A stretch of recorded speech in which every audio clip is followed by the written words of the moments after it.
The first time Oliver Yates laid eyes on Rose Sullivan. She was scrubbing bloodstains from his ranch house floor with such fierce determination that he wondered if she was trying to erase more than just the evidence of last night's poker game gone wrong.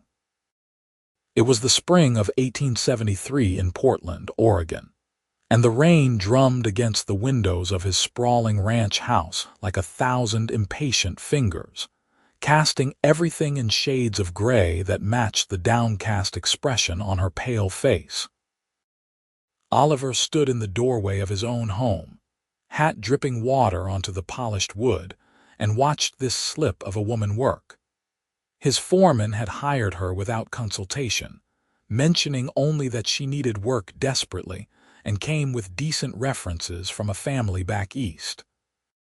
She wore a simple gray dress that had seen better days, her dark auburn hair pulled back so tightly it seemed to stretch her features, making her look older than what he guessed was perhaps 22 or 23 years. She had not looked up once since he entered, though he knew she must have heard his boots on the floor. "Miss Sullivan," he said, his voice rougher than intended after 3 days of shouting orders during the cattle drive, her hand stilled on the scrub brush, but she did not lift her eyes. "Mr. Yates," she replied, her voice barely above a whisper, yet clear as a bell. There was something in that voice, something cultured and refined that did not match the servant's position she now occupied. "The foreman tells me you have come from Boston." "Yes, sir." Still, she did not look at him, resuming her scrubbing with renewed vigor. Oliver found himself oddly irritated by her refusal to meet his gaze. He was not a man accustomed to being ignored, not on his own land in his own house. He owned 15,000 acres of prime grazing land in the Willamette Valley, commanded 50 ranch hands, and held more cattle than any other man in 3 counties.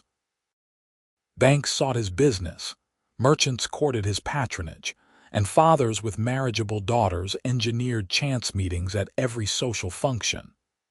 Yet this thin woman with her worn dress and work-reddened hands would not spare him a single glance. "Look at me when I am speaking to you," he said, then immediately regretted the harshness of his tone. She flinched as if struck, but slowly raised her face. What he saw there made his breath catch in an entirely unexpected way. Her eyes were the color of moss after rain, green and gold and alive with an intelligence that seemed at odds with her subservient posture. But it was not just intelligence he saw there. It was pain, deep and raw and carefully hidden behind a wall of practiced blankness. Those were the eyes of someone who had learned to make herself invisible, to take up as little space in the world as possible. "I apologize if my work displeases you, sir," she said, her voice still soft but steady. "I will do better." Oliver felt something twist uncomfortably in his chest. "Your work is fine, better than fine. The house has not looked this clean since my mother passed 5 years ago." He cleared his throat, suddenly feeling foolish standing there in his wet coat, towering over this woman who knelt on his floor. "I merely wish to welcome you to the household. If you need anything, you have only to ask." "Thank you, sir. That is very kind." The words were proper, correct, empty of any real feeling. She lowered her eyes again, clearly hoping he would leave. He did not leave. Instead, Oliver found himself saying, "You may call me Oliver when we are alone in the house. Mr. Yates was my father, and I have never grown comfortable with the formality." Now she did look at him again, surprise flickering across her features before she could hide it. "That would not be proper, sir. I own this ranch and everything on it. I decide what is proper here." He realized how that sounded, almost like a threat, and tried again. "I only mean that I prefer a household that does not feel like a military encampment. My men call me boss or Oliver depending on their mood and the situation. I would like you to feel comfortable here, Miss Sullivan." "Rose," she said so quietly he almost missed it. Pardon, if you wish me to call you Oliver, then you should call me Rose. She seemed startled by her own boldness, ducking her head again. I apologize, that was presumptuous. No, Oliver said, surprised to find himself smiling. Rose it is, then.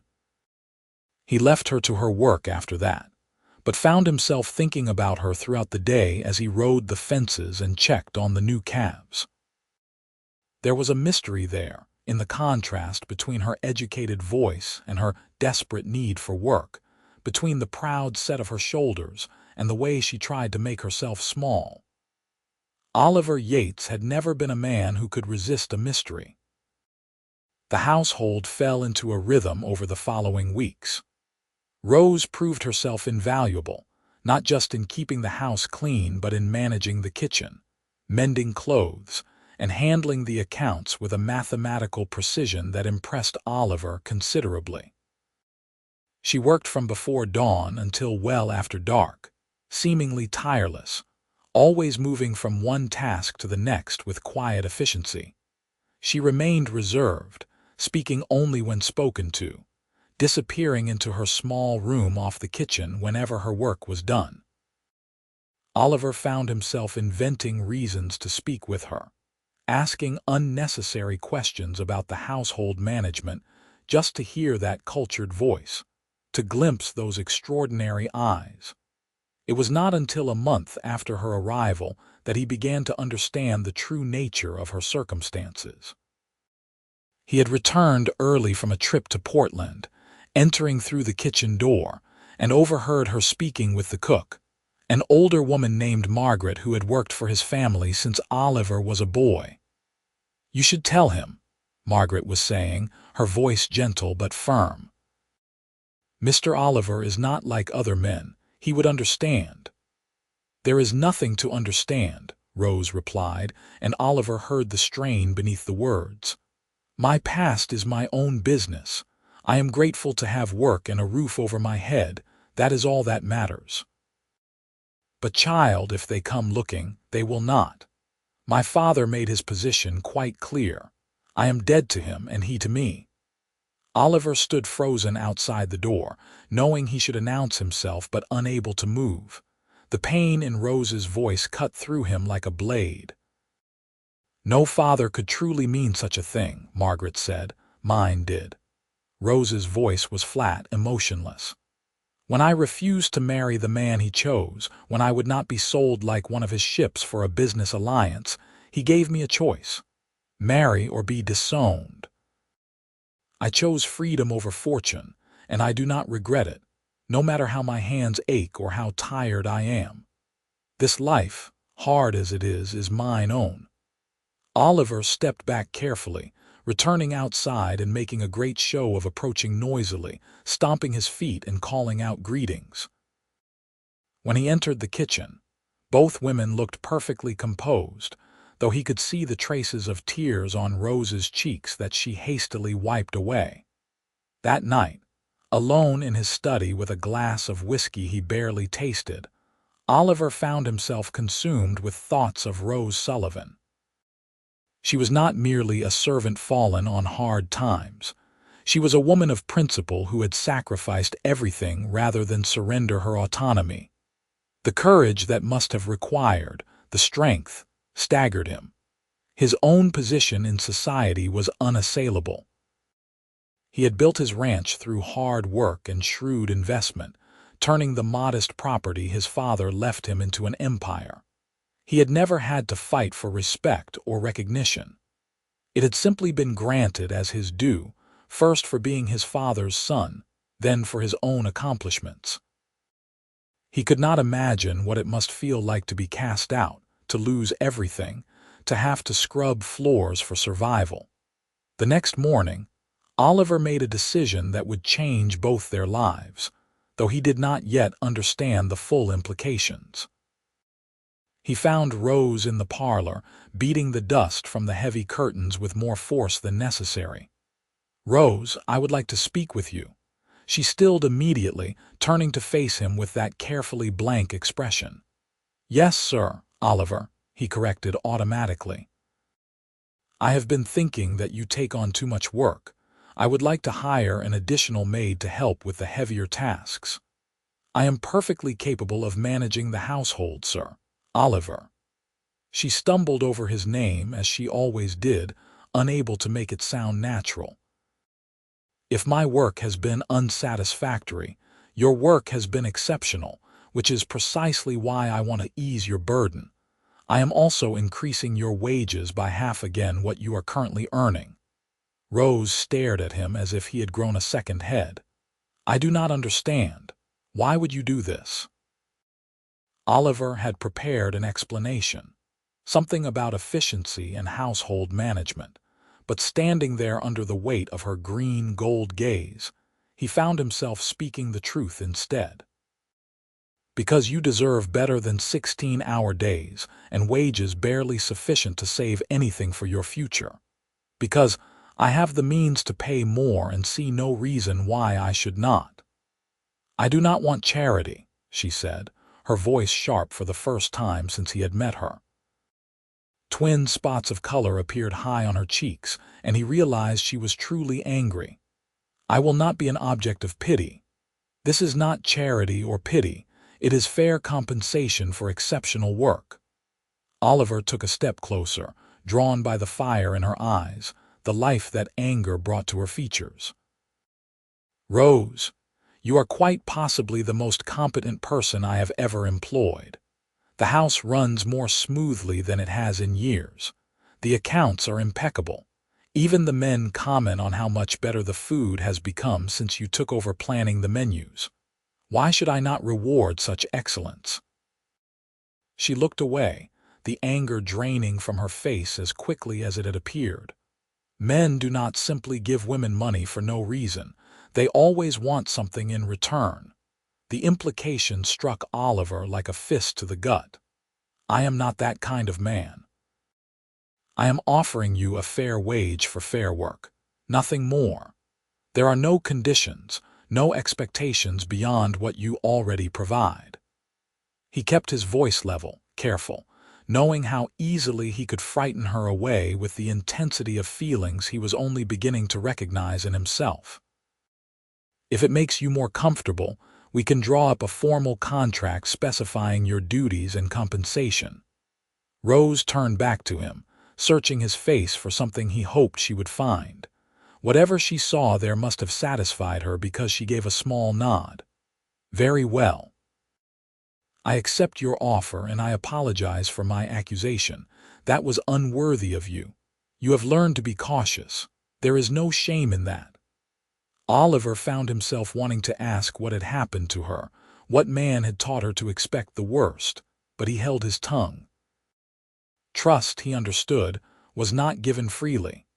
It had to be earned. The pattern of their days continued, but something had shifted between them. Rose was still quiet, still reserved, but Oliver caught her watching him sometimes with an expression he could not quite read. And he, for his part, found himself increasingly aware of her presence.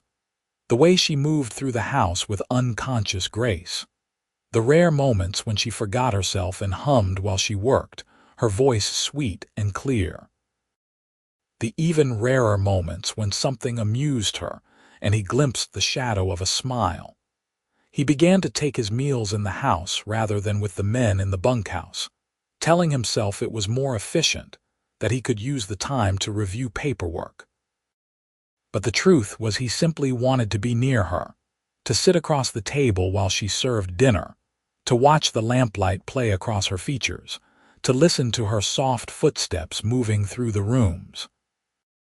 It was Margaret who finally confronted him, cornering him in the hallway one evening after Rose had retired to her room. You are going to cause that girl trouble if you keep looking at her like that, the old cook said without preamble. Oliver felt heat rise in his face. I do not know what you mean. Do not play the fool with me, Oliver Yates. I changed your nappies. I know every expression you have ever worn, and I see the way you watch her. Margaret's voice softened. I also see the way she watches you when she thinks no one is looking. But you are the cattle baron of the Willamette Valley, and she is a disgraced woman working as your maid. Do you understand what that means?" "I have done nothing improper," Oliver protested, though he felt the truth of her words like a weight in his chest. "Not yet. But feelings have a way of growing, especially when two people are drawn to each other as you two clearly are." Margaret sighed, her lined face showing every one of her 60 years. "The town already talks, you know. Whispers about why a young woman would be living in your house, why you have not married despite every eligible woman in the county setting her cap at you. Let them talk. I do not care what small-minded gossips say. But Rose will care. She has already lost everything once. If word spreads that she is your mistress, she is not my mistress." Oliver's voice rose sharply before he could control it. "I have never touched her inappropriately, never made any advance. I would not dishonor her that way. I know that and you know that, but the town does not know that. All they see is a beautiful woman living alone in a house with a wealthy bachelor." Margaret reached out and patted his arm. "I am not saying your feelings are wrong, but you need to understand what pursuing them would mean for her. She would be ruined, completely and utterly. Even marriage might not save her reputation at this point." The words haunted Oliver through the long night that followed. He had been so focused on his growing feelings for Rose, on the way she made him feel more alive than he had in years, that he had not considered the broader implications. Margaret was right. The mere association with him, regardless of the innocence of their relationship, could destroy what little Rose had managed to preserve of her dignity. The honorable thing would be to send her away, to find her a position elsewhere before the gossip could take root. But Oliver discovered he was not quite honorable enough for that sacrifice. The thought of not seeing her each day, of not hearing her quiet voice or glimpsing those rare, almost smiles, was physically painful. Instead, he threw himself into his work with renewed intensity, spending long days in the saddle, returning only when he was too exhausted to do anything but collapse into bed. If Rose noticed his sudden absence from the house, she gave no sign, maintaining her usual routine with quiet efficiency. But the distance Oliver tried to create only made his feelings stronger. Absence did not diminish his desire to see her, it intensified it. And when he finally allowed himself to return to taking meals in the house, the relief he felt at simply being in her presence told him everything he needed to know about the depth of his attachment. It was Rose herself who finally broke the careful silence they had built between them. Oliver had just finished dinner, sitting at the table with a cup of coffee while she cleared the dishes.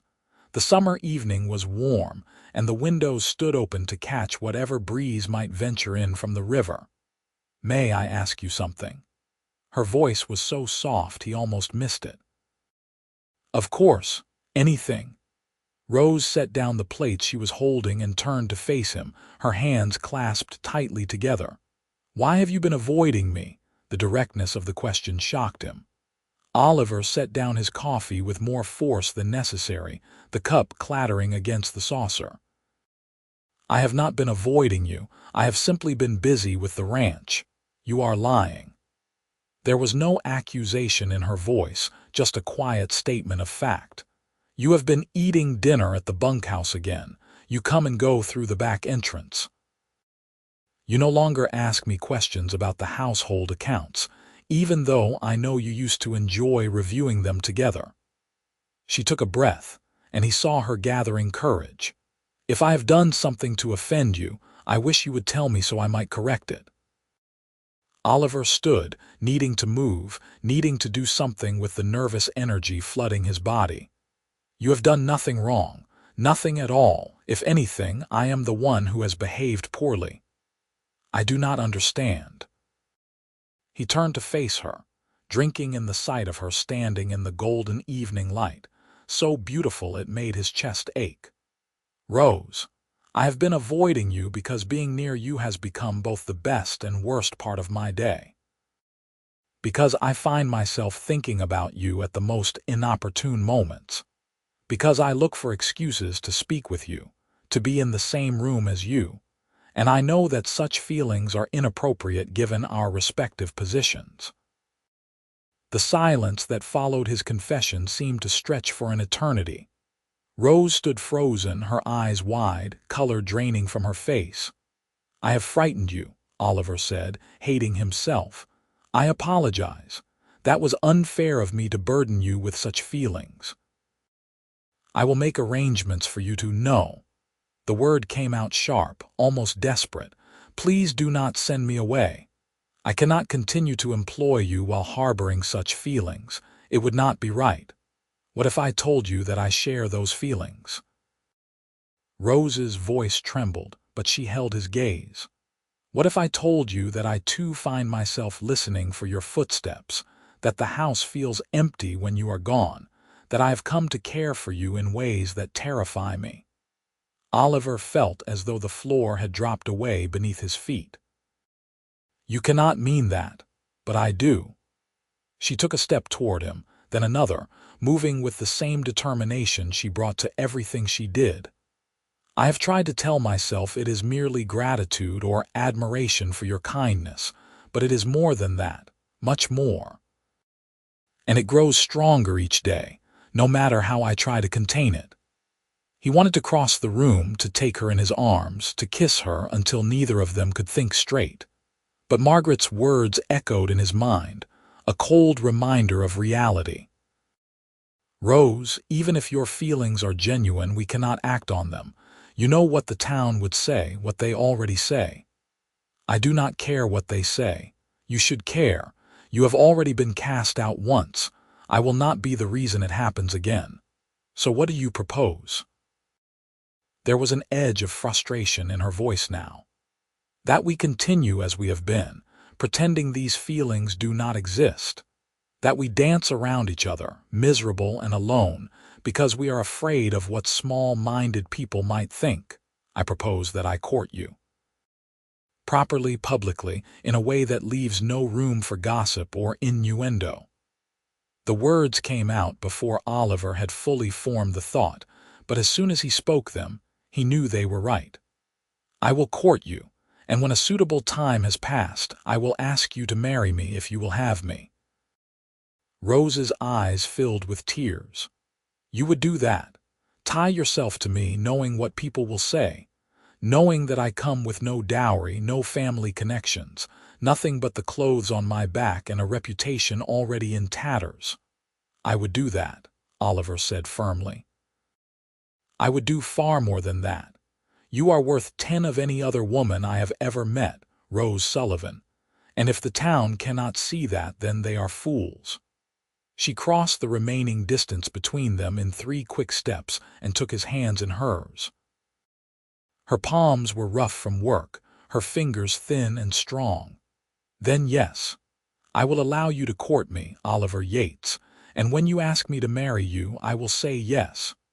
The joy that flooded through him was unlike anything Oliver had ever experienced. He wanted to shout, to laugh, to pull her close and never let go. But propriety held him in check, and he satisfied himself with raising her hands to his lips and pressing a kiss to her knuckles. "We will do this right," he promised. "No one will have cause to question your honor or mine." "I trust you," Rose said. And the simple words meant more to him than all the business contracts and land deeds he had ever signed. Their courtship began the following Sunday, when Oliver invited Rose to accompany him to church services in Portland. He called for her in his best buggy, handed her up to the seat with exquisite formality, and drove them into town with his head held high. The reaction was immediate and predictable. As they entered the church together, conversation stopped mid-sentence. Women's heads swiveled to track their progress down the aisle. Men exchanged significant looks. Oliver felt Rose's hand tremble on his arm, but her face remained composed, her back straight as they took their seats in the Yates family pew. Reverend Thomas stumbled over his sermon twice. his gaze continually drawn to the unusual sight of the cattle baron accompanied by his household maid. After the service, as people gathered outside in the summer sunshine, Oliver felt the weight of dozens of stares. "Oliver Yates, you sly dog." The booming voice belonged to James Miller, a fellow rancher and one of Oliver's oldest friends. "Are you going to introduce us to your lovely companion, James? Allow me to present Miss Rose Sullivan. Rose, this is James Miller. He owns the property adjoining mine to the south." Rose offered her hand with remarkable poise. "It is a pleasure to meet you, Mr. Miller." "The pleasure is entirely mine, Miss Sullivan." James's eyes twinkled with poorly suppressed amusement. "I must say, Oliver, you have been keeping secrets." Before Oliver could respond, a feminine voice cut through the gathering like a knife. "Mr. Yates, surely you are not actually courting your maid?" The speaker was Amelia Hartwell, daughter of the wealthiest merchant in Portland, and a woman who had made no secret of her desire to become the next Mrs. Yates. She stood with a cluster of other young women, all dressed in their Sunday finest, all looking at Rose as though she were something unpleasant they had found on their shoes. "I am courting Miss Sullivan, yes," Oliver said evenly. "Is there some reason why I should not?"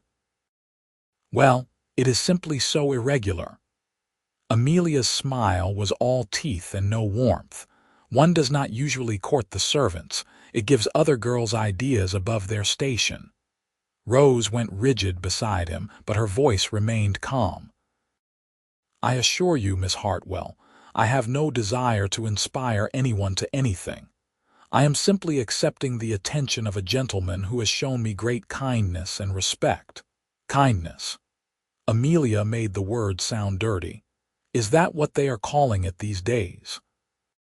Oliver felt rage boil up in his chest, but before he could speak, James Miller stepped forward. "Now see here, Amelia, that is quite enough.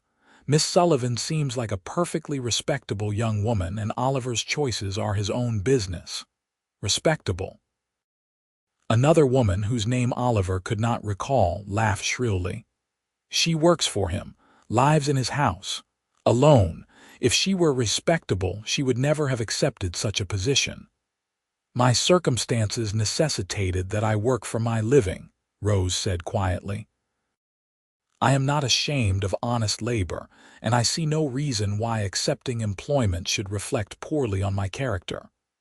"Where is your family, then?" Amelia pressed. "Why are you here alone with no one to vouch for you?" Oliver could feel Rose trembling now, though her face remained composed. He started to intervene, but she squeezed his arm, silently asking him to let her speak. "My family is in Boston. We are estranged. Beyond that, my personal history is my own affair and not subject to public examination." Rose's voice was steady, but Oliver heard the pain beneath it. "I came west seeking a new beginning, and I have been fortunate enough to find employment with a fair and honorable man. If that offends your sensibilities, I am truly sorry, but I will not apologize for surviving." The little speech, delivered with such quiet dignity, seemed to take the wind from Amelia's sails. Several of the onlookers looked uncomfortable, and Oliver saw a few of the older women nodding with what might have been approval. "Well said, my dear." The new voice belonged to Harriet Pemberton, the closest thing Portland society had to a grand dame. She was 70 if she was a day, sharp as a tack, and had a reputation for speaking her mind. "Amelia, your mother would be ashamed to hear you speak to another woman in such a manner." "This young woman has done nothing but answer honestly, while you have been rude and presumptuous." Amelia flushed scarlet. You were merely being catty because Oliver has chosen someone other than you," Harriet said bluntly. "Now apologize and move along before you embarrass yourself further." After a sputtering moment, Amelia managed a grudging apology and retreated with her coterie of friends. The crowd began to disperse, though Oliver knew the gossip would spread like wildfire. He and Rose had just become the most talked-about couple in 3 counties.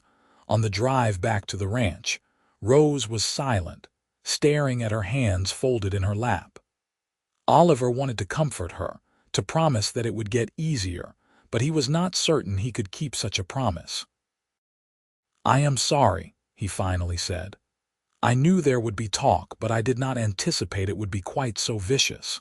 You have nothing to apologize for. You warned me, and I chose to proceed anyway." Rose looked up at him, and he was struck again by the strength in those green-gold eyes. "But Oliver, you need to understand what you are choosing. Those women today, they were right about one thing: I have nothing to offer you. No family, no connections, no fortune. If you marry me, you will be tied to a woman with a scandalous past and no future except what we build together." "That sounds perfect to me," Oliver said. "I have never wanted a wife chosen for her family connections or her father's money. I want a partner, Rose. Someone who understands the value of hard work, who has the courage to stand on her own, who looks at life's challenges and refuses to surrender. I want someone who makes me laugh, who makes me think, who makes me want to be better than I am. I want you." Tears spilled down her cheeks, but she was smiling. "When you say things like that, I almost believe everything will be all right. It will be, I promise you." But promises, Oliver soon learned, were easier to make than to keep. The weeks that followed their public appearance at church were difficult in ways he had not anticipated. The gossip spread and mutated, each retelling adding new and more salacious details. Rose was variously described as Oliver's mistress, a gold digger who had trapped him with feminine wiles, a fallen woman fleeing a sordid past, and even in one particularly creative version, a con artist working with a gang to rob him blind. The Cattlemen's Association held a meeting to discuss whether Oliver's choice of bride reflected poorly on his judgment, and whether he should continue to serve as their president. Several business associates sent carefully worded letters expressing concern about his decision. Invitations to social functions dried up, though whether that was to spare Rose from further harassment or to punish Oliver for his unconventional choice, he could not say. Through it all, Rose maintained her dignity with a quiet strength that made Oliver love her more each day. She continued her work at the ranch house, though they were careful now about propriety. Margaret served as a constant chaperone during their visits, and Rose moved her belongings to a small cottage on the property that had previously been used for storage, giving the lie to any claims that they were living together improperly. Their courtship proceeded with exquisite formality. Oliver called on her at the cottage in the evenings, sitting in the tiny parlor while Margaret knitted in the corner, and they talked for hours. He learned about her childhood in Boston, the daughter of a shipping magnate who had built his fortune through ruthlessness, and expected his children to be tools in his continued advancement. He learned about the man her father had chosen for her, a business associate twice her age with a reputation for cruelty to his servants and previous wives. "He terrified me," Rose confessed one evening, her voice barely audible. "The way he looked at me, as though I were a possession he already owned. When I refused, my father said I was being foolish and ungrateful. He gave me 1 week to change my mind. When I would not, he had my belongings packed and me removed from the house as though I were a trespasser." "How did you survive?" Oliver asked, though part of him was not sure he wanted to know. "I had a cousin, my mother's sister's daughter, who lived in Philadelphia. She took me in, helped me find work as a governess, but word spread somehow about my disgrace, and the family I worked for let me go. I moved west thinking distance might help, but it followed me. No respectable family wanted a governess who had defied her father, who might give their daughters dangerous ideas about independence." Rose smiled sadly. So I took work where I could find it, as a seamstress, then a cook, then finally as a maid. Each step down the social ladder was easier than the last. By the time I answered your foreman's advertisement, I had learned to be grateful for any work at all. Oliver reached across the small space between them and took her hand, propriety be damned. You will never have to be grateful for scraps again. I swear it. The summer faded into fall, painting the Willamette Valley in shades of gold and crimson. Oliver's courtship of Rose became an established fact of life in Portland, something people either accepted or did not, but no longer the subject of constant speculation.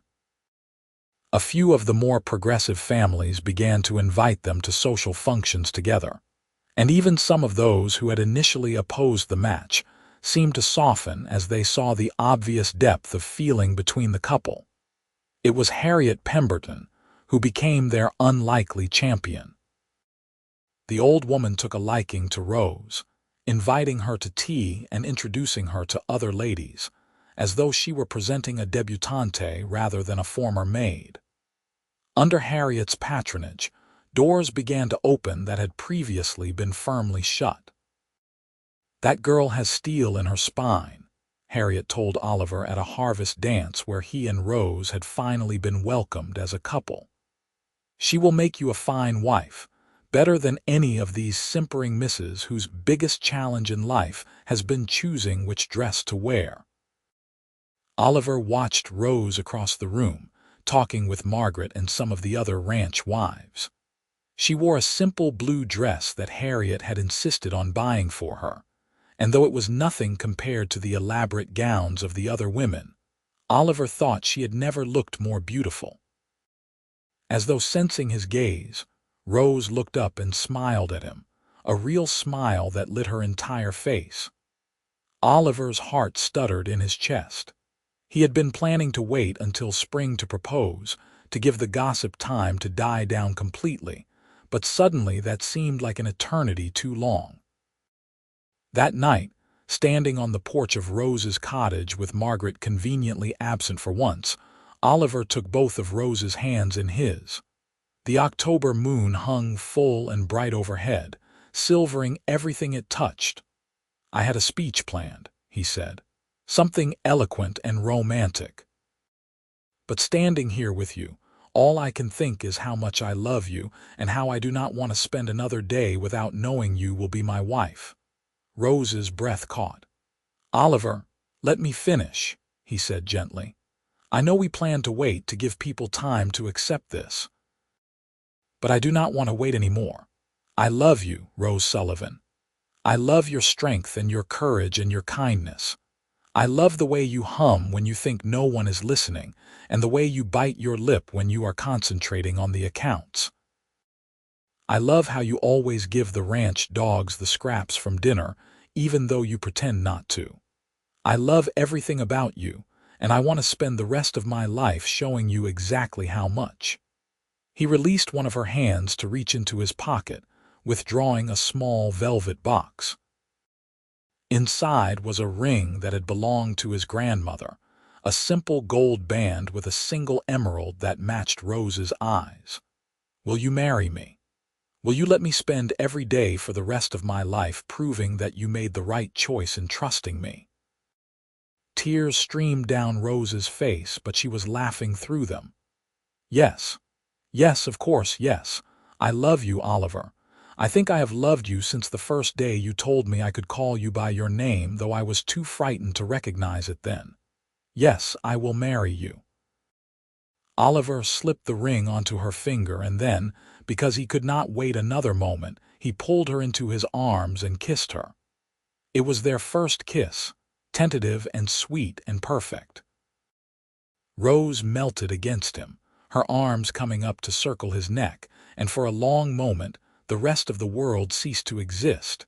When they finally broke apart, both breathing hard, Oliver rested his forehead against hers. I am going to marry you as soon as we can arrange it. I do not care what anyone says. I do not care if the whole town refuses to attend. You are going to be my wife and nothing else matters. The whole town will not have to refuse, Rose said with a shaky laugh. I believe we have won over at least a dozen people by now. Then they will have to do. I am not waiting until spring. They were married 6 weeks later in a small ceremony at the ranch. Reverend Thomas, who had been won over by Oliver's obvious devotion and Rose's quiet grace, performed the service. The guest list was small but select. James Miller and his family, Harriet Pemberton with her companion, several of the ranch hands who had grown fond of Rose, Margaret weeping happily in the front row, and a handful of other families who had decided that love trumped convention. Rose wore a cream-colored dress that Harriet had commissioned from her own dressmaker, and she carried a bouquet of late-blooming roses from the ranch garden. Oliver wore his finest suit and could not take his eyes off his bride. When Reverend Thomas pronounced them husband and wife, and Oliver kissed Rose before God and their assembled witnesses, he felt as though his life was finally beginning. All the years before, all his success and wealth and reputation, seemed hollow compared to the simple joy of hearing Rose repeat her vows, of knowing that she was choosing him just as he was choosing her. The reception was held in the ranch house, which Rose had decorated with autumn leaves and candles. The small group of guests ate and drank and danced to the music provided by 2 ranch hands who played fiddle and guitar. It was nothing like the grand society weddings Oliver had attended in the past, and it was better than all of them combined. As the evening wore on and the guests began to depart, Oliver found himself alone with his wife on the porch, watching the stars emerge in the clear autumn sky. Rose leaned against him, her head on his shoulder, and he wrapped his arms around her waist, marveling at the fact that he could now touch her whenever he wished, that she was his and he was hers. "Happy," he murmured into her hair. "More than I thought possible," Rose replied. "I keep waiting to wake up and discover this is all a dream. If it is, then I am dreaming it too." Oliver turned her in his arms so he could see her face. "I love you, Rose Yates." She smiled at the sound of her new name. "I love you too." They stood there wrapped in each other, until the chill night air drove them inside, to the house that was now truly theirs, to begin their life together in earnest. The first months of their marriage were a revelation to Oliver. He had not realized how lonely his life had been until Rose filled it with her presence. She was still quiet by nature, still reserved with others, but with him, she opened like a flower, revealing depths of humor and passion and joy that took his breath away. She moved through the ranch house as its mistress now rather than its servant, though she refused to give up the work she had always done. When Oliver suggested hiring more help so she would not have to work so hard, Rose had laughed and told him she would go mad with idleness. "I am not built to sit in a parlor doing needlepoint while others do the work," she said firmly. "Let me be useful, Oliver. It makes me happy." So she continued to manage the household, though now she did it with authority rather than subservience. The ranch hands quickly learned that Mrs. Yates was not to be trifled with, that she noticed when equipment was not properly maintained or when supplies went missing. But they also learned that she was fair and generous, quick to praise good work, and willing to listen to concerns. Oliver found himself falling more deeply in love with his wife every day. The way she cared for the ranch and its people, the way she saved injured birds and fed stray cats, the way she read to him in the evenings from the books she had brought with her from Boston, her cultured voice bringing stories to life. The way she came alive in his arms at night, matching his passion with her own, the quiet cries of pleasure she made that drove him wild. But their happiness was not without challenges. The town had largely accepted their marriage, but there were still those who refused to acknowledge Rose socially. Amelia Hartwell and her friends made a point of snubbing Rose whenever their paths crossed. Several of the cattlemen's wives followed suit, freezing Rose out of their charitable committees and social functions.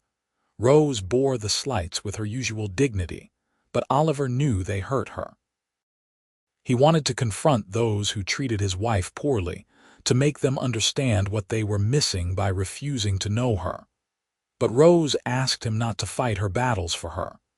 If I cannot win their respect on my own merits, then their forced politeness means nothing, she said. I have you and Margaret and Harriet, and a few others who have shown themselves to be true friends. That is enough. It was not enough for Oliver, but he respected her wishes. Instead, he showed his devotion to his wife in every way he could think of. He brought her flowers from the field when he rode in from checking the herds. He surprised her with books he ordered from San Francisco.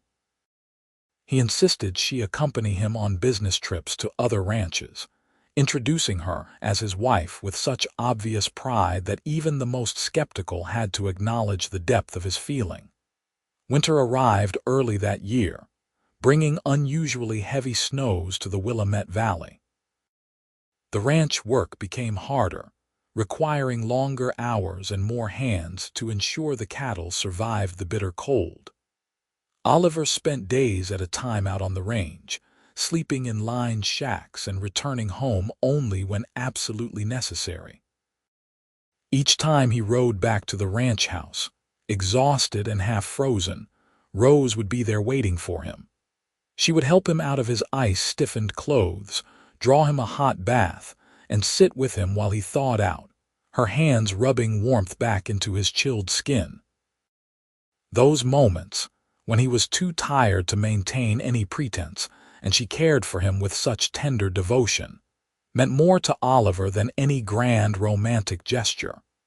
It was during one of these harsh winter storms that Rose first mentioned she might be pregnant.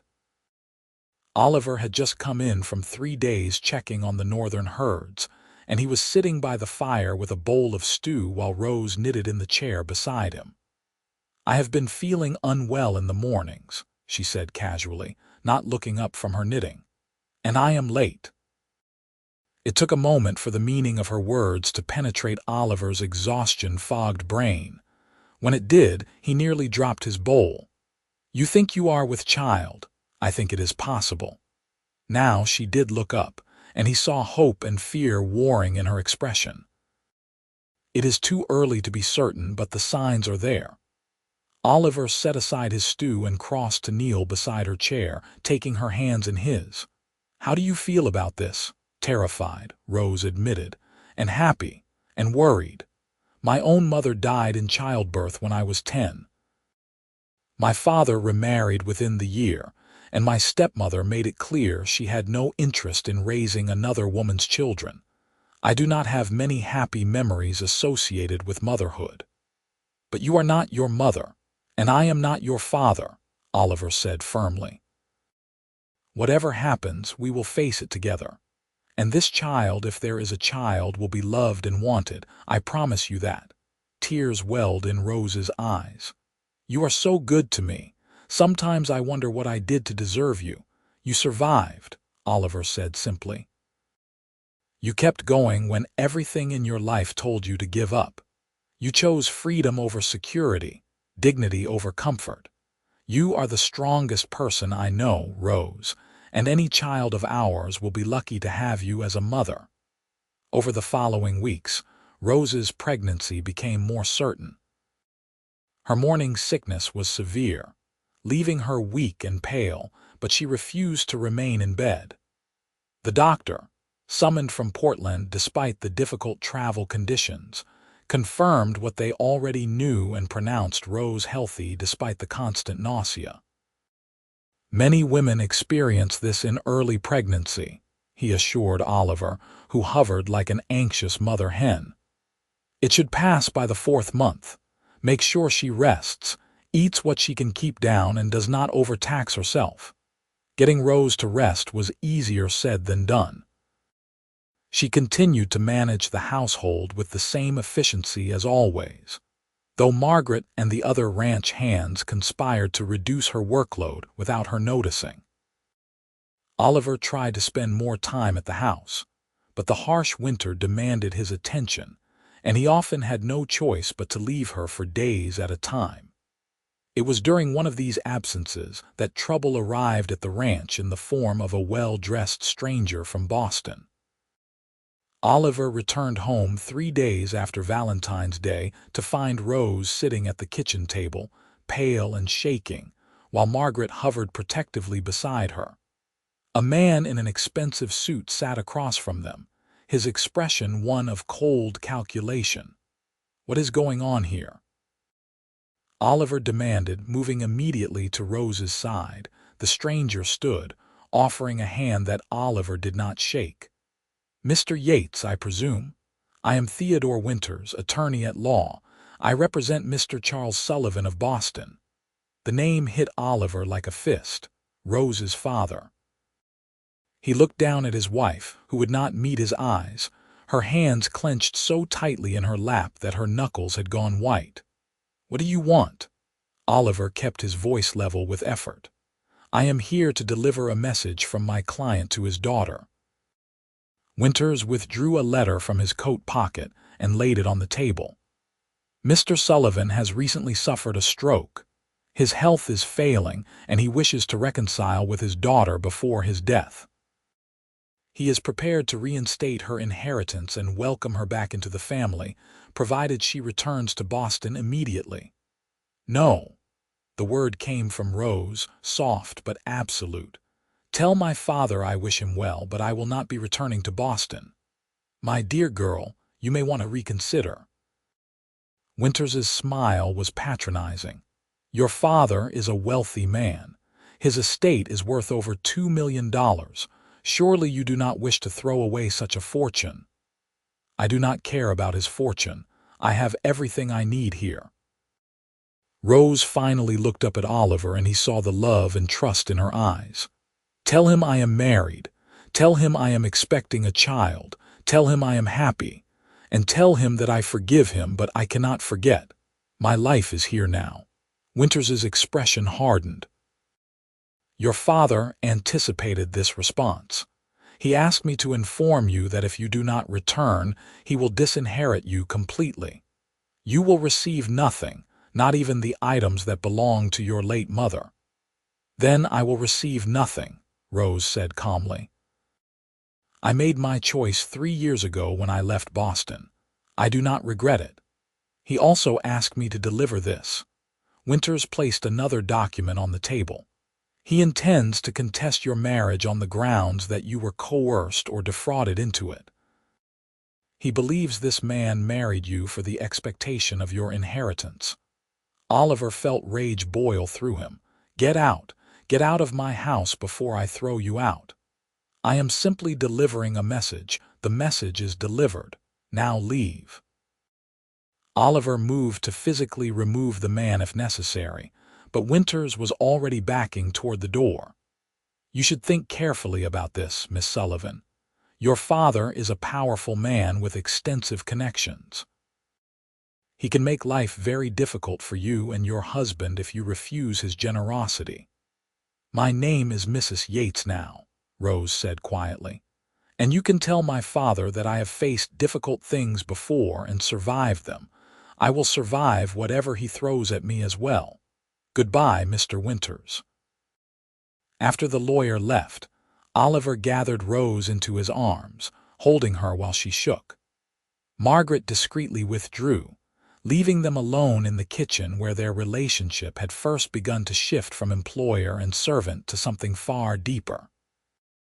"I am sorry," Rose whispered against his chest. "I thought he had washed his hands of me completely. I never imagined he would try to claim me back. You have nothing to apologize for. This is not your fault." Oliver stroked her hair, feeling the tremors that ran through her small frame. "But Rose, you need to understand that I would never stop you if you wanted to return. Your father is dying. If you want to say goodbye to make peace with him, I will support that decision." Rose pulled back enough to look up at him. "I do not want to go back." Everything I said to that lawyer was true. My life is here with you. My father made his choice when he cast me out, and I have made mine. I will not be bought back with money or guilt. Your inheritance is meaningless to me. You have given me more than money could ever buy. You have given me respect, partnership, love. You have given me a home and a family. Why would I trade that for a fortune that comes with strings attached? Rose placed her hand over her still flat stomach. This child will grow up knowing it is loved and wanted, not treated as a pawn in business dealings. That is worth more than all my father's millions. Oliver kissed her then, deeply and thoroughly, pouring all his love and admiration into the embrace. When they finally broke apart, Rose was smiling despite the tears on her cheeks.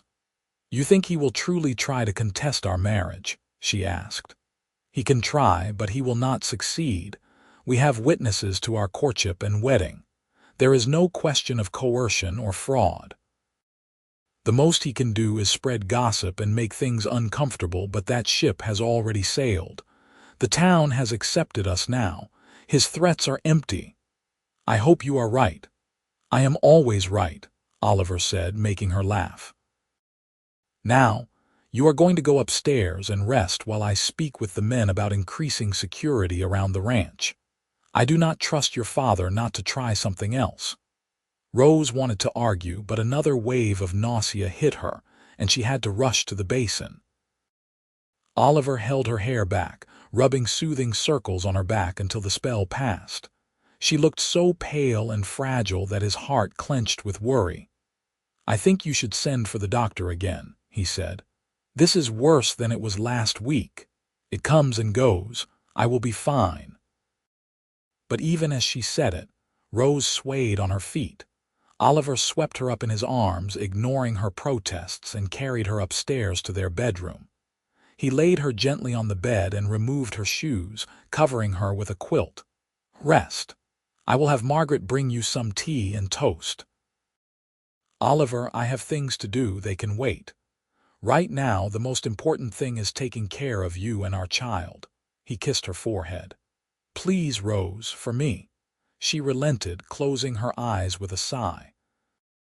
Oliver watched her for a moment, memorizing the curve of her cheek, the flutter of her lashes, the slight smile that played at the corners of her mouth even in her exhaustion. He loved her so much it frightened him sometimes, the intensity of the feeling, the knowledge that his happiness was entirely bound up in her well-being. The threats from Rose's father proved to be as empty as Oliver had predicted. Mr. Sullivan's lawyer sent one more letter, informing them that Rose had been officially disinherited and that Charles Sullivan considered his daughter dead to him. Rose read the letter without visible emotion and then burned it in the fireplace. "It is done then," she said, watching the paper curl and blacken in the flames. "I am truly free of him." "How do you feel?" Oliver asked, studying her face. "Lighter," Rose admitted. "I did not realize how much of me was still waiting for his approval, still hoping he might acknowledge that I made the right choice. Now I know he never will, and I can stop hoping for something that will never come." Spring arrived late that year, but when it finally came, it transformed the valley into a riot of green and gold. Rose's morning sickness had passed as the doctor predicted, and she bloomed with her pregnancy, her cheeks gaining color, her figure rounding. She had never looked more beautiful to Oliver, and he told her so frequently, making her blush and swat at him playfully. The baby was due in late summer, and preparations consumed the household. Margaret knitted tiny blankets and caps. Oliver commissioned a cradle from the finest carpenter in Portland. Rose sewed baby clothes in the evenings, her hands moving with practiced efficiency, a small smile playing on her lips. It was during this time of contentment that the final challenge to their happiness emerged, though it came from an unexpected source. Oliver returned from a trip to Salem to find the ranch in an uproar. One of the hands had been shot during an attempted cattle rustling, and though he would survive, the incident had shaken everyone.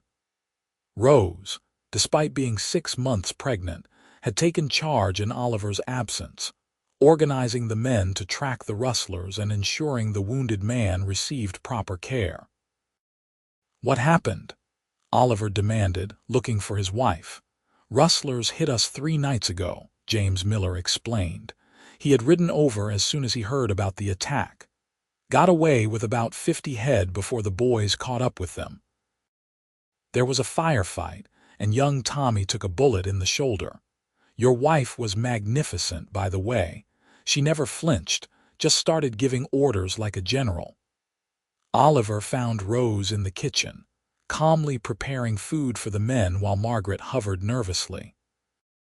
The sight of her, so obviously pregnant and yet so completely in command, filled him with pride and terror in equal measure. "Rose, you should not be doing this. You should be resting." "I have been resting for months. I am not made of glass, Oliver." She fixed him with a look that brooked no argument. "Besides, the men needed someone to take charge, and I was here. What was I supposed to do, hide in my room? You are carrying our child. If something had happened to you, nothing happened to me. Tommy is the one who was hurt, and he is going to be fine thanks to getting the bullet out quickly and keeping the wound clean." Rose softened her tone, reaching out to touch his arm. "I know you worry, but you have to trust that I know my own limits. I would never do anything to endanger our baby."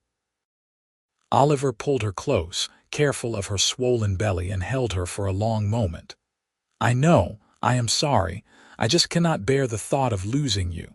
You are not going to lose me. We Yates women are tougher than we look." She used his last name deliberately, as she sometimes did when she wanted to remind him that she was his equal partner, not a fragile possession to be protected. The rustling incident led to increased patrols around the ranch and better coordination with neighboring property owners. It also led to something Oliver had not anticipated: respect. The story of how Rose had taken charge during the crisis spread through the community, and even those who had been coldest to her had to acknowledge her courage and competence. Amelia Hartwell, of all people, came to call one afternoon in early June.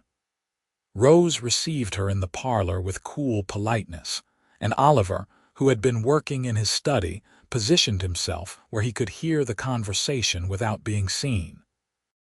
"I wanted to apologize," Amelia said without preamble, "for the things I said when you and Oliver first began courting. I was unkind, and you did not deserve that." "Thank you for saying so," Rose replied, her voice neutral. "I was jealous, if I am being honest. I had always assumed Oliver would eventually marry me. It was humiliating to be passed over for." Amelia trailed off, clearly unsure how to finish the sentence without causing fresh offense. For a former maid with no family connections and a scandalous past, Rose supplied helpfully. "I understand. I would probably have felt the same in your position. The thing is, I have been watching you these past months. The way you and Oliver are together, the way you have handled all the gossip and cruelty with such grace. The way you took charge during the rustling when many women would have collapsed in hysterics." Amelia sounded almost grudging. "You are nothing like what I assumed you would be. You are strong and capable, and Oliver clearly adores you. I can see now why he chose you." "I appreciate your honesty," Rose said carefully. "I know we will never be friends. Too much has passed between us for that, but I wanted you to know that I respect you, and I wanted to wish you well with the baby." After Amelia left, Oliver emerged from his study to find Rose sitting in the parlor with a bemused expression. "Did that actually just happen?" she asked. "I believe it did. Perhaps there is hope for humanity after all." Rose laughed, the sound like music to his ears. "Or perhaps pregnancy has made me soft, but I almost liked her by the end of that conversation." She was right about one thing, Oliver said, settling beside his wife on the sofa and placing his hand gently on her rounded belly. You are remarkable, and I adore you. You are biased. Completely and utterly. He felt the baby kick beneath his palm and grinned. Did you feel that? I feel it all the time now. I think we are going to have a very active child. Rose covered his hand with hers. Are you nervous about becoming a father? Terrified, Oliver admitted. What if I do something wrong? What if I am not good enough? Then we will figure it out together the same way we have figured out everything else. Rose leaned her head on his shoulder. I have faith in us, Oliver. We have already overcome so much. A baby cannot be harder than winning over an entire town. Famous last words, Oliver said, but he was smiling. Their daughter was born on a sweltering August evening after a labor that lasted nearly 20 hours. Oliver paced the hallway outside their bedroom, listening to Rose's muffled cries and feeling more helpless than he had in his entire life. Margaret and the doctor were with her, and there was nothing he could do but wait and pray. When the baby's first cry finally pierced the air, Oliver felt his knees go weak with relief. A moment later, Margaret emerged from the bedroom, beaming. You have a daughter, Mr. Oliver, and your wife is asking for you. Oliver rushed into the room to find Rose propped up against pillows, exhausted but radiant, holding a tiny bundle wrapped in one of Margaret's knitted blankets. He approached slowly, almost afraid to breathe, and looked down at his daughter for the first time. She was perfect. Tiny and red-faced and perfect, with a dusting of dark hair and eyes that, while still unfocused, seemed to look right at him. Oliver felt something shift in his chest, an expansion of his heart that made room for this new person who had just entered his life. She is beautiful, he whispered. She has your nose, Rose said softly. Poor thing. Oliver laughed, surprised he could feel such joy after such anxiety. Can I hold her? Rose carefully transferred the baby into his arms. She was so light, so fragile, and Oliver held her as though she were made of spun glass.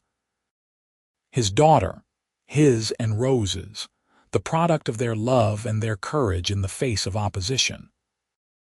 Looking down at her tiny face, Oliver made a silent promise that she would never doubt she was wanted, never feel she had to earn love or approval, never know the kind of conditional acceptance that had scarred Rose so deeply.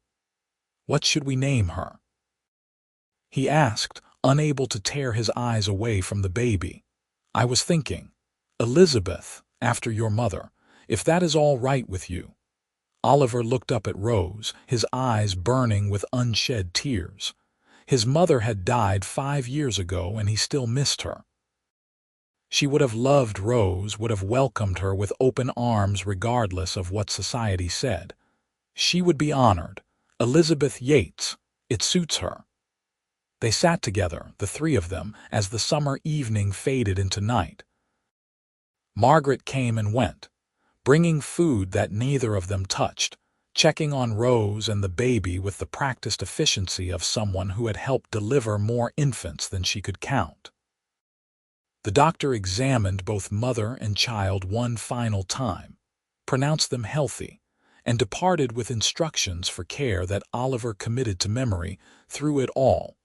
Oliver remained at Rose's side, marveling at the family they had created. Rose dozed fitfully, exhausted by her ordeal, while Elizabeth slept in the cradle beside the bed.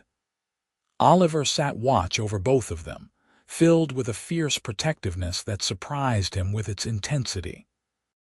As dawn broke over the ranch, painting the sky in shades of pink and gold, Oliver thought about how far they had come. 1.5 years ago, Rose had been his maid, a quiet woman scrubbing his floors, hiding from a past that had taught her to expect nothing but disappointment. Now she was his wife, the mother of his child, the center of his world. They had defied the expectations of their society, weathered the storms of gossip and judgment, and emerged stronger for it. The first weeks with Elizabeth were a blur of sleepless nights and constant wonder. Rose recovered from the birth with remarkable speed, insisting on caring for the baby herself, despite Oliver's attempts to hire a nursemaid. She nursed Elizabeth, changed her, soothed her when she cried, all with the same quiet competence she brought to everything she did. Oliver, for his part, discovered depths of tenderness he had not known he possessed. He would sit for hours with Elizabeth sleeping on his chest, marveling at her tiny fingers and the soft sounds she made. He read to her from his favorite books, even though she could not possibly understand the words. He sang her the songs his mother had sung to him, his rough voice surprisingly gentle. The ranch hands were enchanted by the baby, taking turns peeking in at her and offering awkward congratulations. Even the hardest of the cowboys would soften when Elizabeth was brought out, reaching out tentative fingers to touch her tiny hand, speaking in hushed voices so as not to startle her. As summer faded into fall, the Yates family settled into a comfortable rhythm. Rose had been right when she said they would figure things out together. They learned Elizabeth's different cries, what soothed her and what excited her. They navigated the challenges of new parenthood as a team, supporting each other through the exhaustion and uncertainty. The town, which had once been so quick to judge and condemn, now seemed to have fully accepted the Yates family. Gifts arrived for the baby, carefully knitted items and carved toys from families who had once shunned Rose. Invitations came to social functions, addressed to Mr. and Mrs. Oliver Yates and family. Even the few holdouts who had maintained their disapproval seemed to soften when confronted with the evidence of such obvious domestic happiness. It was Harriet Pemberton who summed it up best when she came to visit on a crisp October afternoon. She held Elizabeth with the confidence of someone who had held many babies in her long life, cooing at the child while Rose poured tea. "You know," Harriet said, "when I first heard about you and Oliver, I thought it was scandalous. A cattle baron courting his maid. What would people say?" She smiled at Rose. "But then I met you and I saw how Oliver looked at you, and I realized something important. Love, real love, does not care about social conventions or what other people think. It simply is. And you two have the kind of love that most people spend their whole lives searching for." "We are very fortunate," Rose said softly. "Fortunate, but also brave. It takes courage to follow your heart when the world tells you not to. You both had that courage, and look what it has given you." Harriet gestured to Elizabeth, to the comfortable home, to the visible contentment that surrounded them. "This is what matters. Not family connections or social position or money in the bank. This right here." After Harriet left, Oliver found Rose standing at the window, watching the autumn leaves drift down from the oak tree in the yard. He wrapped his arms around her from behind, resting his chin on the top of her head. "What are you thinking about?" he asked. "How different my life is now compared to 3 years ago. When I left Boston, I thought I was giving up everything. Home, family, security, any hope of happiness. I was prepared to spend my life alone, working whatever jobs I could find, grateful for whatever scraps the world would give me." She turned in his arms to face him. "But instead, I found you. I found a home that is truly mine, a family that chose me rather than being bound to me by blood, security that comes from partnership rather than dependence. I found happiness I did not even know was possible." "I am the one who found something," Oliver said. "You were already there, already perfect. I just had to be smart enough to see it." Rose laughed and pulled him down for a kiss. "We are both ridiculously sentimental. Elizabeth is going to find us very embarrassing when she is older." "I certainly hope so." "It is a parent's duty to embarrass their children." They stood there together, wrapped in each other's arms while their daughter slept peacefully upstairs. Outside, the ranch continued its daily operations, cattle lowing in the distance, horses nickering in the stable, men going about their work. Inside, the house was warm and filled with the evidence of life being lived. Elizabeth's cradle in the parlor, children's clothes drying by the fire, books left open on tables, the comfortable clutter of a family home. As winter approached once again, Oliver found himself thinking about the future. There would be challenges ahead, certainly. Ranching was a precarious business, dependent on weather and market prices and forces beyond his control. Elizabeth would grow, and with growth would come new worries and new joys. Perhaps there would be more children, brothers and sisters for Elizabeth. The thought made him smile. But whatever came, he knew they would face it together. He and Rose had built something solid, something real, something that could weather any storm. Their love had been tested by society's disapproval, by Rose's family's rejection, by all the thousand small and large obstacles the world had thrown at them. And it had not just survived, it had thrived.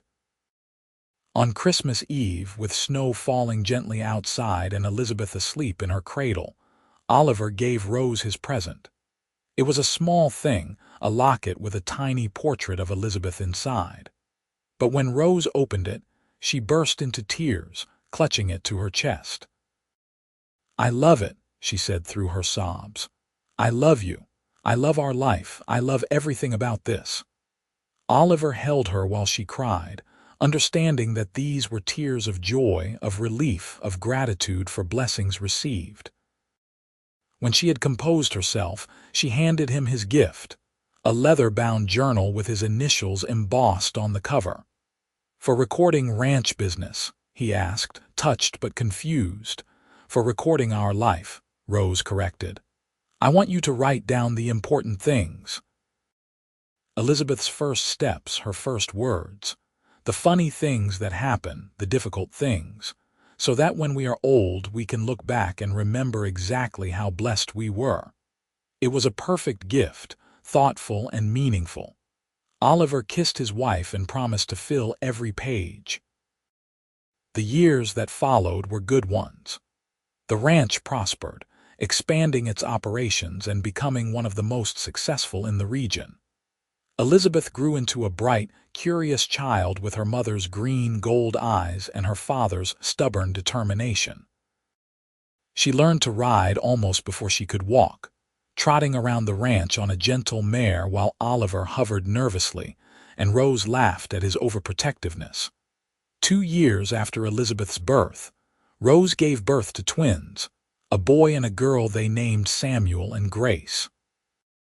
The house that had once been too large and too empty was now filled with the sounds of children playing, shrieking with laughter, occasionally crying. It was chaos and noise and mess, and Oliver loved every moment of it. Rose thrived as a mother, patient and loving but also firm when necessary. She taught the children to read, to do sums, to appreciate beauty and kindness. She also taught them about resilience, about standing up for what was right even when it was difficult, about choosing love over fear. Oliver watched his wife with their children and marveled at her strength. She had been through so much, had every reason to be bitter or broken, but instead, she poured all her love into building a family that would never doubt its worth. She made sure each child knew they were wanted, that their opinions mattered, that they would always have a home and people who loved them unconditionally. As the children grew, the story of how their parents met and fell in love became a favorite family tale. Elizabeth, in particular, loved to hear about the brave maid who stood up to the whole town, and the cattle baron who loved her enough to defy convention. "Tell us again about how everyone was mean to Mama," she would beg, settling into Oliver's lap with her siblings crowding close. And Oliver would tell the story, editing out the worst parts but keeping the essential truth. That love was worth fighting for, that happiness often came from unexpected places, and that the opinion of others mattered far less than the truth you built together. Rose would sometimes join in, adding details Oliver forgot or correcting his embellishments. Their voices would intertwine, telling the story of their life together, and the children would listen with rapt attention, absorbing the lessons woven through the narrative. When Elizabeth was 10, Samuel and Grace 8, Rose's father died. The news came in a letter from the lawyer, Theodore Winters, informing Rose that despite his earlier disinheritance, Charles Sullivan had left her a bequest in his will: her mother's jewelry and a letter he had written shortly before his death. Rose sat at the kitchen table for a long time, holding the letter unopened. Oliver waited, letting her process at her own pace. Finally, she broke the seal and read, her expression unreadable. When she finished, she handed the letter to Oliver. It was short, written in a shaky hand that betrayed the writer's illness. "Rose," it read, "I was wrong to cast you out, wrong to value money and position over the happiness of my daughter. I have lived with that regret for 13 years, too proud to admit my mistake. You were right to choose freedom over fortune, love over duty. I hope you have found happiness wherever you are. I hope you can forgive me, though I do not deserve it. Your father, Charles Sullivan." "How do you feel?" Oliver asked gently. Rose was silent for a long moment. "Sad for him. He wasted so many years being bitter and proud when he could have known his grandchildren, could have been part of our lives. But also free. I did not realize how much of me was still waiting for his approval, still carrying the weight of his rejection. Now I can truly let it go." She took the letter and placed it in the fire, watching it burn as she had burned his disinheritance notice all those years ago. "The past is done. We have the future to think about now." The jewelry, when it arrived, was magnificent. Strands of pearls, diamond brooches, emerald earrings that matched Rose's eyes. Rose looked at the pieces with detached appreciation, as one might admire artwork in a museum. "These will be for Elizabeth and Grace when they are older," she decided. "And perhaps Samuel's wife, if he chooses to marry. They are beautiful, but they are just things. They do not make me happy the way my family does." She saved one piece for herself, a simple locket that had belonged to her mother with a tiny portrait of Rose as a baby inside. She wore it always after that, a connection to the woman she had never known well but who she hoped would be proud of the life she had built. As the years continued to pass, the Yates family became a fixture in Portland society, though they maintained the ranch as their primary home. Oliver served terms as president of the Cattlemen's Association, on the school board, and eventually as a state legislator. Rose organized charitable efforts to help families in need, remembering her own desperate circumstances, and determined that others should not suffer as she had. Their children grew into remarkable young people.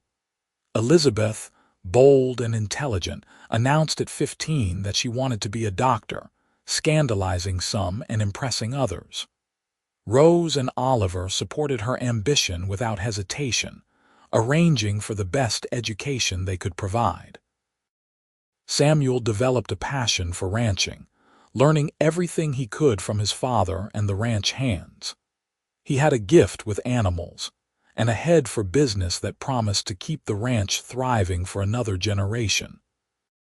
Grace, the youngest, was quieter like her mother, but with a fierce determination that made itself known when she decided to become a teacher, wanting to help children learn and grow. On their 20th wedding anniversary, Oliver and Rose sat on the porch of the ranch house, watching the sun set over the valley. The children were inside, ostensibly preparing a surprise dinner, but actually making a tremendous amount of noise in the kitchen. Grandchildren too so far, with more surely to come played in the yard under Margaret's watchful eye. The old cook was in her 80s now, too frail for heavy work but still insisting on being part of the family. "You ever regret it?" Oliver asked, taking Rose's hand in his. "Choosing this life over the one you could have had in Boston?" Rose looked at him with those remarkable green-gold eyes, still as beautiful to him now as they had been 20 years ago. There were lines around them now, silver threads in her auburn hair, but to Oliver she had never been lovelier. "Not for a single moment," she said firmly. "This life, this family, this love is worth more than all the fortunes in the world. I chose well when I chose you, Oliver Yates. I am the one who chose well.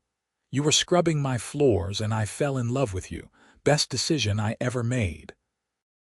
"We chose each other," Rose corrected. "And we kept choosing each other every day, despite everything. That is what matters." They sat together as the sun sank below the horizon, painting the sky in shades of rose and gold. Inside, their children laughed and argued and prepared their surprise. In the yard, their grandchildren played, innocent and happy and secure in the knowledge that they were loved. Oliver thought about the names the town had thrown at them in those early days: opportunist, gold digger, foolish, scandalous, improper. None of it had mattered in the end. What mattered was the life they had built together, the family they had created, the love that had sustained them through every challenge. "I love you," he said, as he had said thousands of times before and would say thousands of times more. "I love you too," Rose replied, as she always did, the words never losing their power no matter how often they were spoken. They had started with nothing but feelings and courage, a cattle baron and a quiet maid who dared to love each other despite the world's disapproval. And they had built something magnificent, a partnership based on respect and trust, a family founded on unconditional love, a legacy that would endure for generations. As the stars began to emerge in the darkening sky, Oliver squeezed Rose's hand, and she squeezed back. Whatever came next, they would face it together, just as they always had. Their love story was not one of fairy tale perfection, but of real people who chose each other, fought for each other, and built a life together that was richer than any they could have imagined alone. The cattle baron had loved his quiet maid, and together they had defied every name the town threw at them. And in the end, they had won, not by changing the world's mind, but by refusing to let the world change theirs. They had loved and been loved, and that was everything. Inside, someone called that dinner was ready.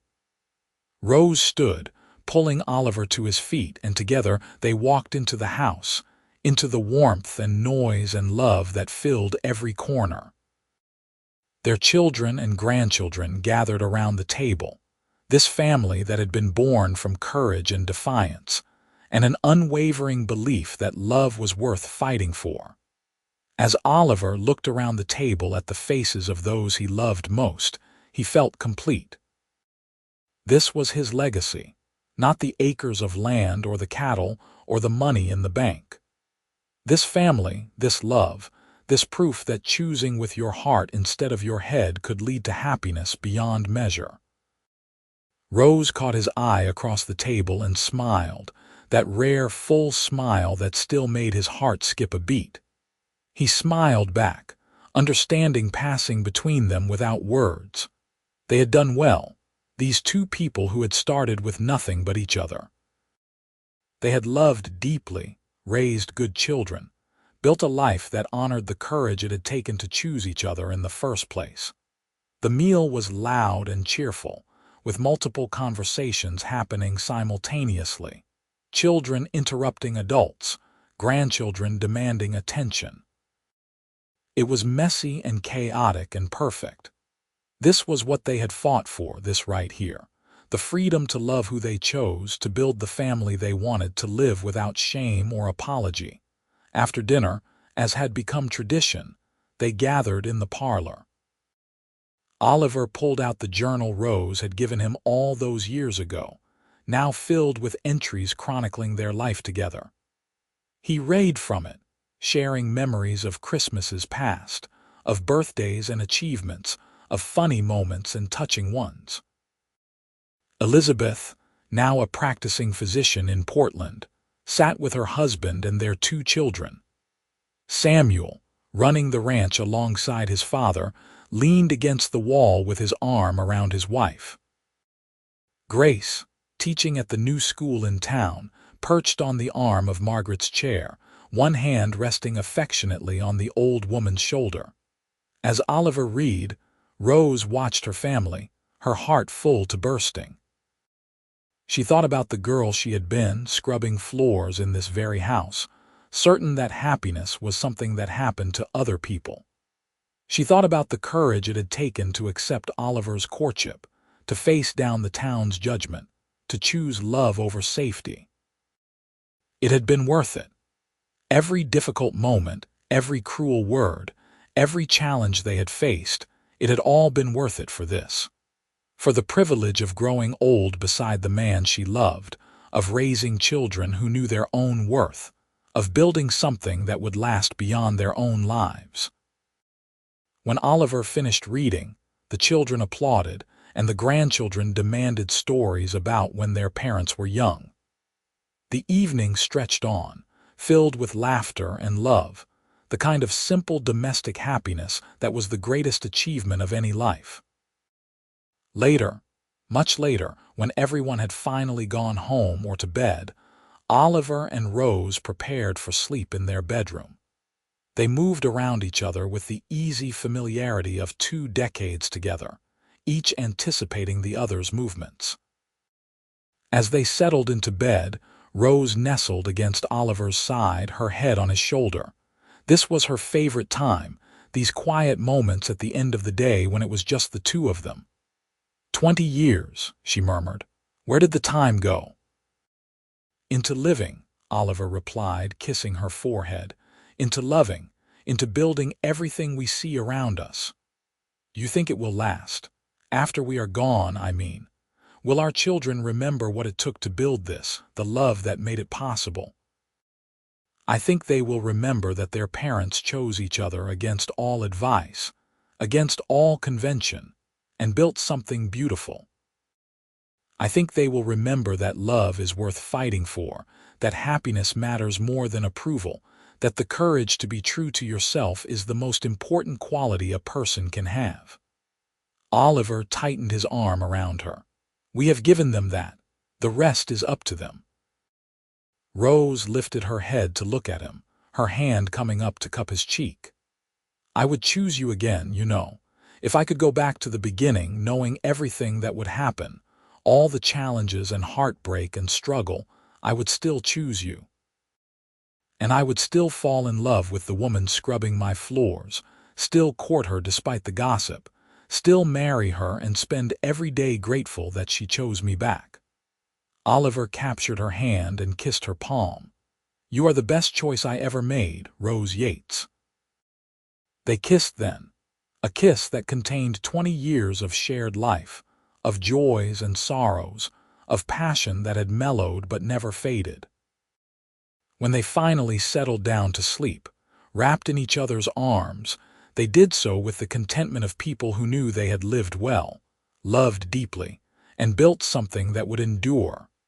Outside, the ranch settled into nighttime quiet. The cattle rested in the fields, the horses stood sleeping in their stalls, the building sat solid and strong against the star-filled sky.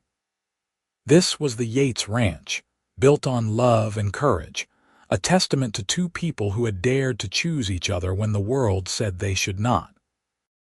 And in the main house, in the bedroom where they had welcomed their children into the world, where they had comforted each other through fears and celebrated victories, Oliver and Rose Yates slept peacefully, their lives intertwined completely, their love as strong at the end of this day as it had been at the beginning of their story.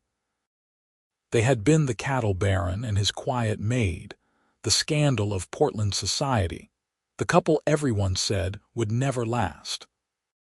But they had proved them all wrong, not through grand gestures or dramatic pronouncements, but through the quiet daily choice to love each other, to support each other, to build a life together one day at a time.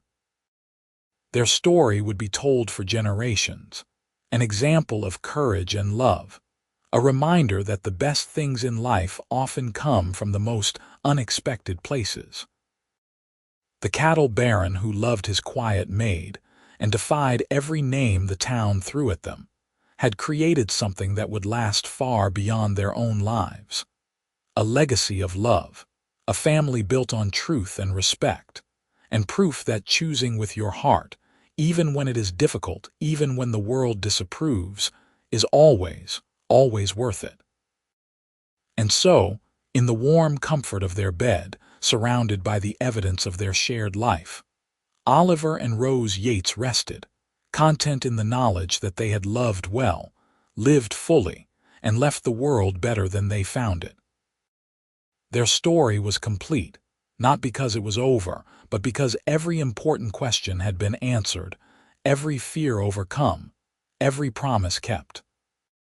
They had found their happily ever after, not in a fairy tale ending, but in the messy, beautiful, perfectly imperfect reality of a life built together through choice, courage, and unwavering love. And that was the greatest story of all.